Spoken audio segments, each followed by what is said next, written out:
Hey, Luminary. Today, we're going to talk about the significance of this Libra Equinox, from the astronomical wonders to our rich spiritual traditions, and reveal how you can use this moment of balance to inspire your leadership and relationship building skills. If you're a subscriber, thank you for joining me again. And if you're new here, welcome to Star Powered. I'm Leslie Tagorda, your host, a multiracial, multifaceted professional musician turned web designer turned astrologer. Astrology helped me overcome an identity crisis by revealing my star-powered strengths. Now, I use these strengths to lead and guide healers, entrepreneurs, and change makers like you in making your mark through astrology. All right, my friends, welcome back. I have a short and sweet episode for you today, all about our Libra Equinox. Our Libra Equinox happens kind of late in the year on September 22nd at 5:44 a.m. Pacific, 8:44 a.m. Eastern.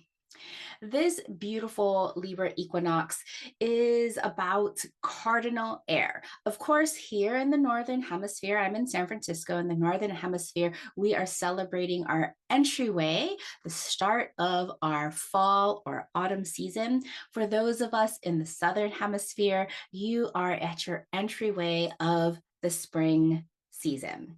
Now, I know that so many things are really positioned to be in the Northern Hemisphere, and it's quite frankly simply because of the way the Earth. So, in this episode, I want to talk about the significance of these solar seasons and the equinox in Western astrology and how it really relates to the astronomy of our Earth's tilt towards the sun. And then we'll talk about some of the spiritual and cultural meanings of this Libra equinox. And then, of course, we will get into how you can use this cardinal air season and harness this Libra energy in your leadership so you can build those true, meaningful bridges and commit to the people that are most important to you. Okay, so you might have heard me start to get into some of the astronomy versus astrology. What do you believe in? There was a time in the not so distant past where astronomers and astrologers were one and the same. The astronomy, and then we divided into like the astronomy is just about science, it's not about belief, and then astrology is only about symbolism and belief. But I've always loved both, bridging the two between the science and the spirituality. Why can't they exist on the same spectrum? Now, for me, I might have shared before that when I was going into university, looking at what I wanted to be when I was studying for after high school, I actually applied for a school that had both a music degree and an astronomy degree. I knew ever since I was 6 years old that I wanted to study the stars. Only later in my life did I finally figure out that I've actually been a star studier for many, many lifetimes.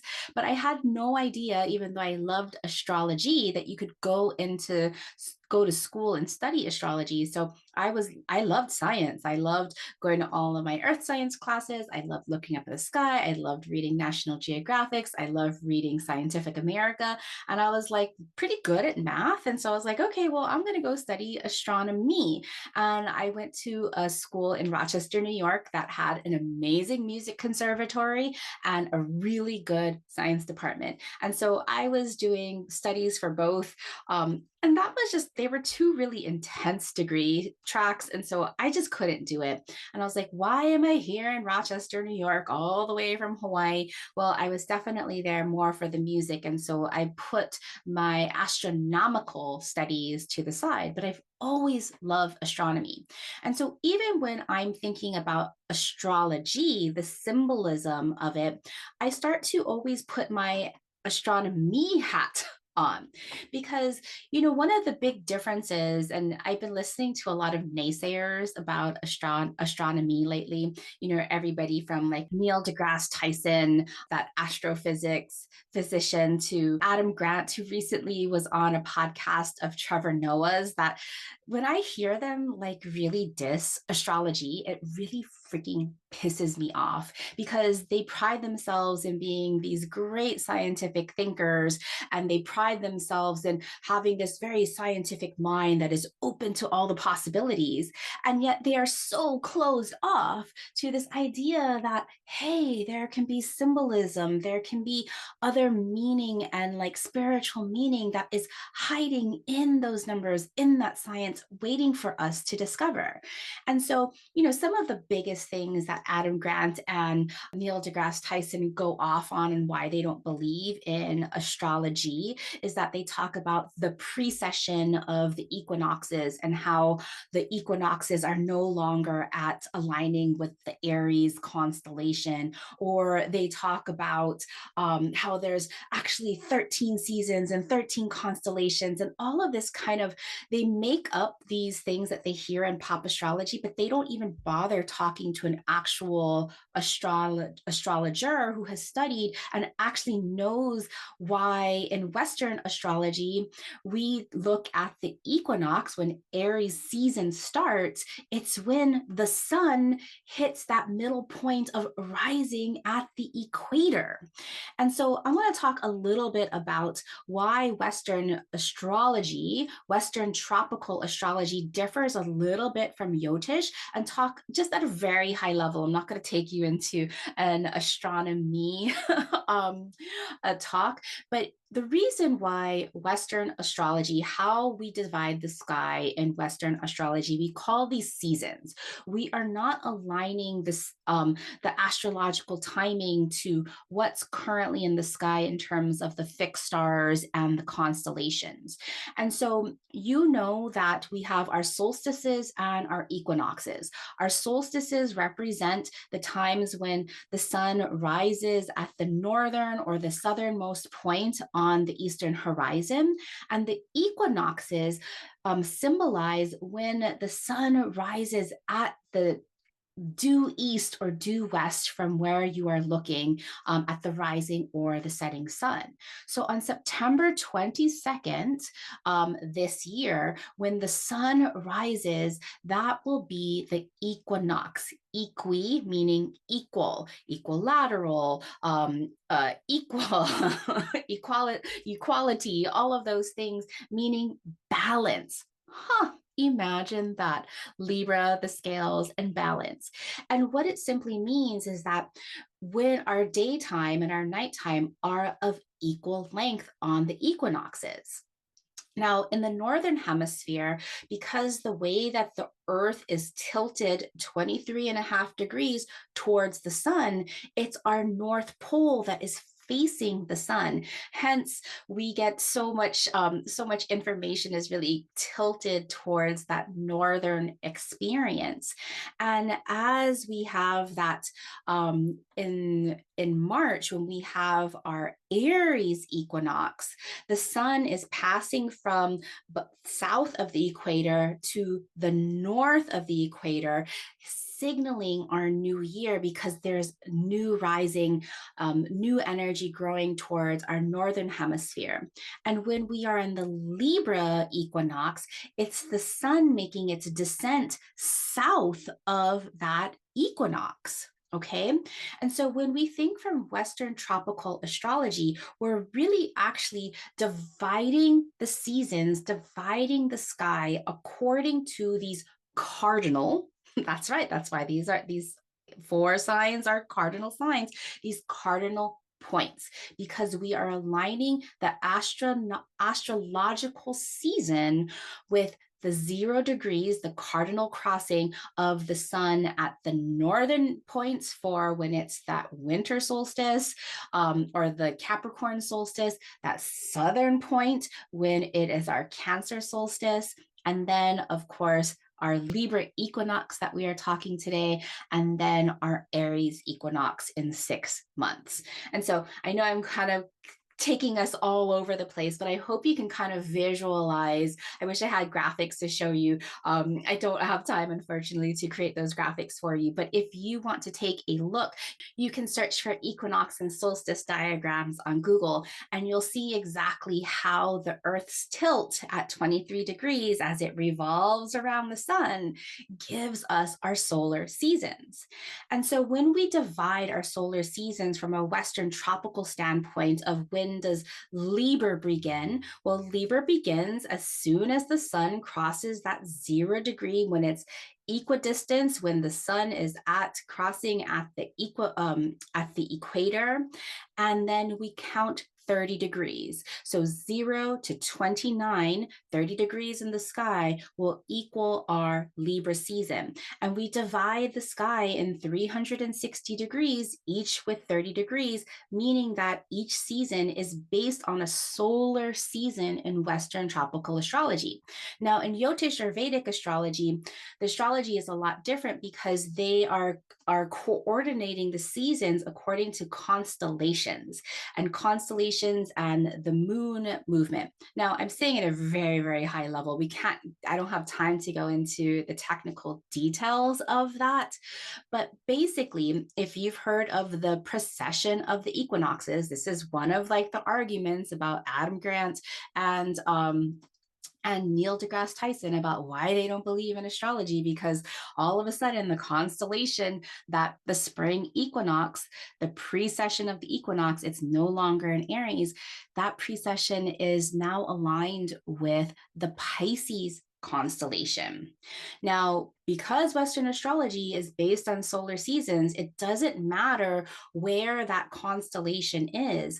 At one time, when astrologers first started taking note and documenting this in history, at that equinox, Aries was rising on the horizon. So we associated the sign of Aries to that constellation. Okay. But now we just call Aries season when that spring equinox starts, or when that northern ascent of the sun over the equator happens. Okay. Again, excuse me if I'm going too fast or this is a little too confusing, but I just wanted to like get that out.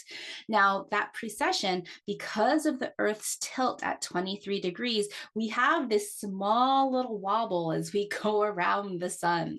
And this little wobble takes about 24,000 years. I don't know exact date, but because of that little wobble that it takes the Earth to complete a 23 to 24,000 year cycle, this means that every 72 Earth years, we lose about a degree. We go backwards. And so hence we are now in Pisces. If you want to hear me talk more about the precession of the equinoxes, or a little bit more about this astronomy, let me know in the comments, or send me a message. I'd be happy to spend an entire episode talking about this, because of course I love the science and how it equates to the symbolism. So you might have heard in previous episodes when I've talked about these equinoxes, the significance of the equal balance between day and night.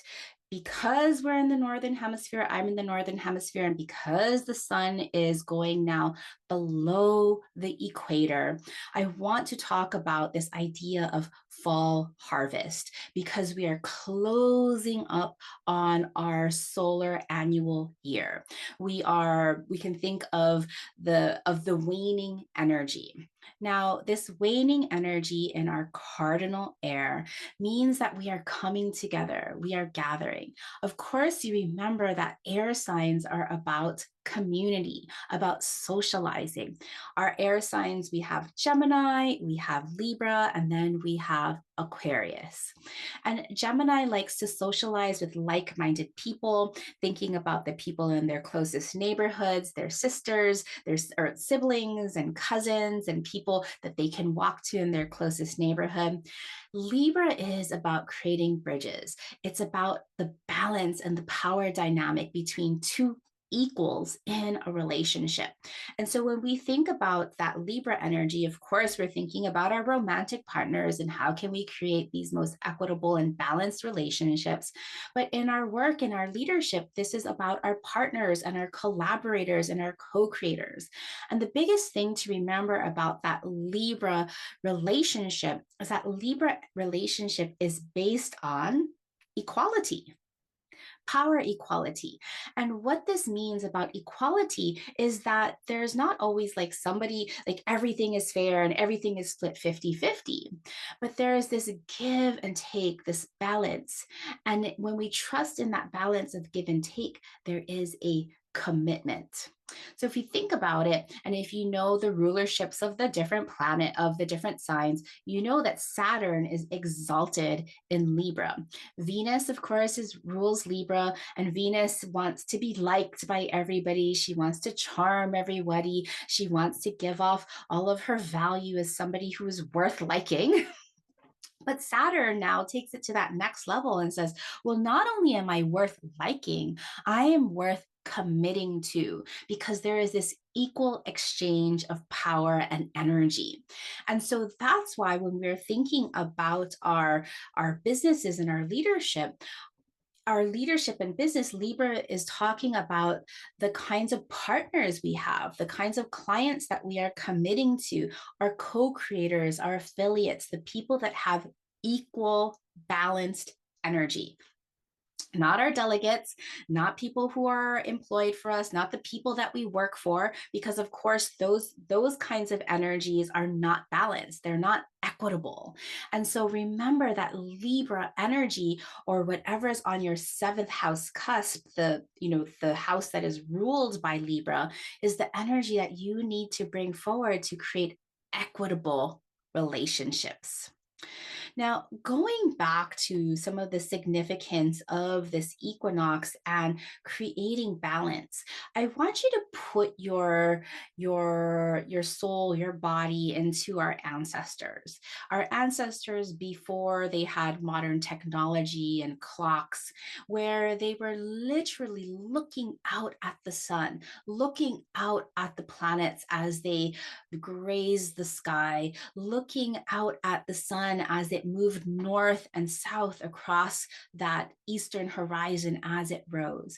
And if you can imagine, on this equinox, our ancestors absolutely knew that they could pinpoint the day of the equinox, and they would know when that sun was rising on the eastern horizon, right at that midpoint, and they would create these monuments to mark that rising, like a Stonehenge. People in New York or in San Francisco will have their days where the sun will rise on like a east-west facing street, and watch that sunrise or suns or set between two buildings. But before that modern technology, our ancient ancestors were building monuments so that the sun would pierce this one spot, hidden at this one exact moment at the time the sun rose on, whether it was that fall or spring equinox. How did they do that? Well, they did it through observation. And so one of the things that we can really do during this equinox is also to observe, to remember that we are spiritual beings having a human experience, and that it is our duty that even though we have like disconnected ourselves from so much of the natural cycles, like how our food grows, where our food comes from, how the phases of the moon and the tides work, that this is our call, our reminder, our duty to stand out, to look at the eastern horizon when the sun rises, to look out at the western horizon where the sun sets, and notice on the horizon where that sun is, and to feel that balance of dark and light, to feel what we are meant to recommit to in our relationships, in our work, in our leadership, and what we're allowed to let go of, what no longer serves us.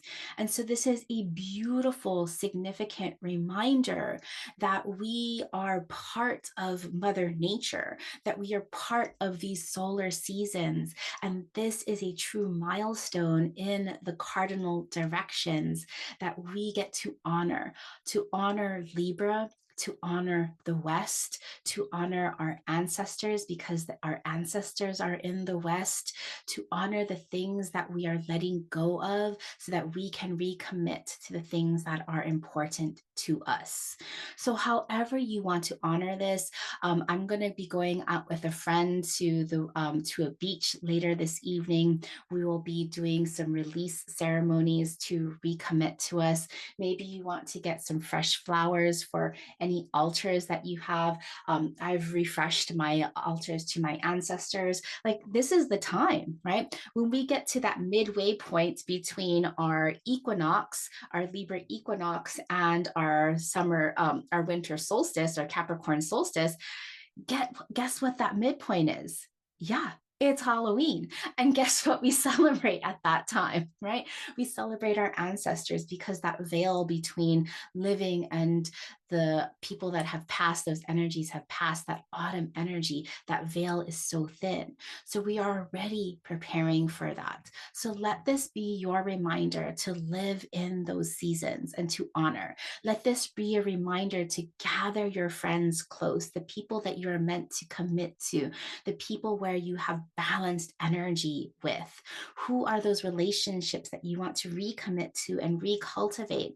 And maybe what are those relationships that you can have gratitude and let go of, that are no longer have, I don't want to say of service for you, but those are not where you're going next. Okay. It is at this time where we get to let go so that we can bring in more of what we want. Okay, my friends, last thought that I want to share with you. This equinox is still in the midst of our eclipse season. I do hope that you have been working through your eclipse energy, understanding what your fears have been wanting you to integrate, seeing the hidden gems that are wanting to be revealed. Because in Libra, we understand polarity, we understand paradox, we understand that there is room for everything. We understand that our fears have a way of teaching us the things that we need to know, the things that are valuable to us, the strengths that we are meant to uncover, the worth that we are supposed to find within ourselves. We understand that the world is not black and white, but meant to be integrated.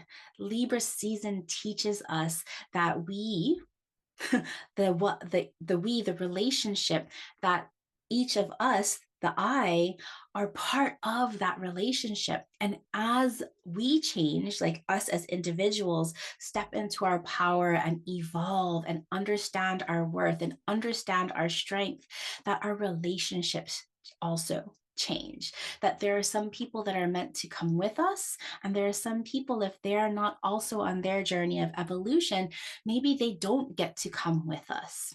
And so what is that for you? And how have you understood that eclipse energy wanting you to step further into your own personal power, your own personal awakening, and seeing that your fears and your pains and your challenges are all parts of you that you get to integrate and that you get to learn from.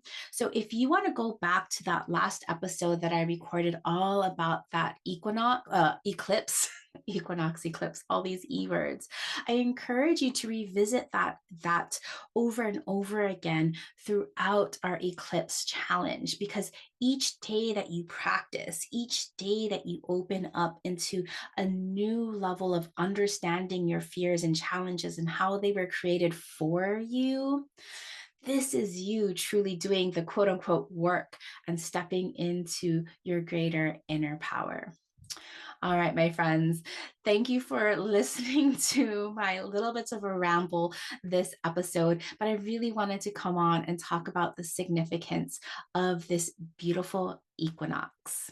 All right, until next time, bye for now. As a human design projector, my energy shines more brightly because of people like you who share my work. If you enjoy this podcast and want to help build a movement of innovative astrology and leadership and spark the intuitive revolution, please rate and review this podcast on Apple Podcasts, or better yet, share this podcast with your change-making besties. We will all shine brighter together as we create the future we want to see.